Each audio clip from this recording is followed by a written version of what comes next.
Now we got here Zenith that's saying, "Don't hate me, but for my money, I'd pitch somebody a budget AR as a first do it all rifle like a PSA. You can get them for around $500, and the modularity is massive for future upgrades." Well, you do have a good point, Zenith. You do have a good point for somebody that's starting that doesn't intend to go to the range a lot. But I remember at one point in time, man, I had a brand new Bushmaster, bro. Brand new, but out of the box. I put a little bit of lubrication on there because you're supposed to lubricate them freaking ARs, bro. I had a bolt override on the first round I discharged, bro. And it wasn't even that Wolf Steel ammo, bro. So after that incident occurred to me, it realized if I ever get into some type of scuffle, I want something that's extremely reliable. So for you cats that don't know, a bolt override is when you discharge your AR-15 and then the casing goes above the bolt and gets stuck on the top portion of the bolt. Now, the procedure you have to take to break that sucker down, you have to hold on to the charging handle and collapse the stock, because if you don't, you're going to get your freaking hand graded. And then you have to jam the freaking rifle on the deck. You have to slam it on the deck to freaking to make that bolt override uh, break out of the rifle. Well, dude, that made it even worse, bro.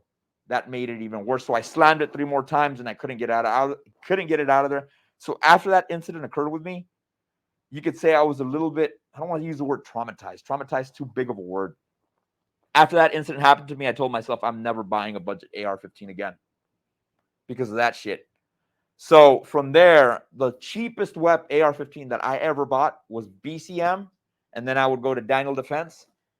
But back in those times, Daniel Defense was over gas, which I really did like, which made the cycling and defeating of the rounds a lot more aggressive, and it made it a little bit more reliable. Then you had some people crying that the recoil was too much. Dude, it's an AR-15, bro. It ain't got no damn recoil. Now, I started making a little bit more dinero, so I started buying myself the Knights armament types, you know what I'm saying, and the Naveskis and shit like that. So, because of that incident, man, that's why I decided to never buy a budget AR, if anything, you know what I'm saying? Now, Moonpill Rational Optics also stated Adams Arms and LWRC. I got a story about LWRC.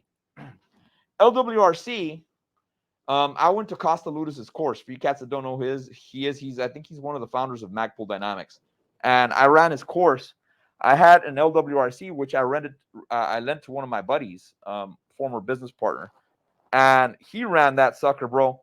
There's only 2 guns on the line that did not go down in that whole freaking course of fire. We ran like 1,700 rounds within 3 days, bro. And it was a Knight's armament that my homie was running suppressed, and the other one was the LWRC because it's gas piston operated. Now, the only setback about the LWRC is that they're front end heavy. Of course, I mean, dude, they're reliable. They'll do the job. And I noticed that the groupings, because it is a gas piston system versus direct impingement, the groupings were not nearly as tight as that of your direct impingement rifles. You know what I'm saying? So LWRC is good to go, and I think they're pretty damn reliable. I mean, dude, it's a battle rifle, homie. It'll do the job. But if I'm going to pay top dollar, bro, I want precision and I want freaking reliability. But LWRC is a very, very, very robust system, especially if you get their gas piston systems. Now, not to talk too much about this because I know we're veering off a little bit off crypto, but one of the things I noticed about LWRC and the direct impingement rifles is that when you fire a direct impingement rifle, after you discharge the round, you get like a figure 8 and you come back on target. Then you get like a figure 8, you come back on target. LWRC, man, dude, because it's gas piston, dude, it recoiled a little bit freaking weirder. And I was thinking, look, man, if I'm going to get reliability and I'm going to pay top dollar, if I'm going to get reliability, I'm going to get weird recoil, why not just run an AK? You know what I'm saying?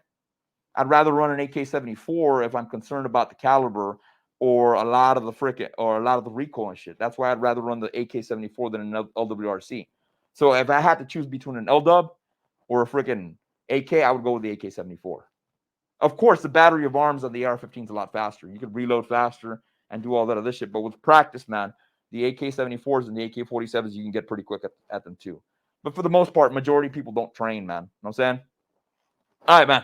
Sorry about that. I went on to that freaking little freaking gun rant. I can talk about firearms all freaking day, bro. I can talk about freaking crypto, firearms, fragrance, boxing all freaking day, son. All freaking day. BCM and Daniel Defense make fantastic platforms. Yes, sir, they do. Yes, sir, they do. You know what I'm saying? So let's go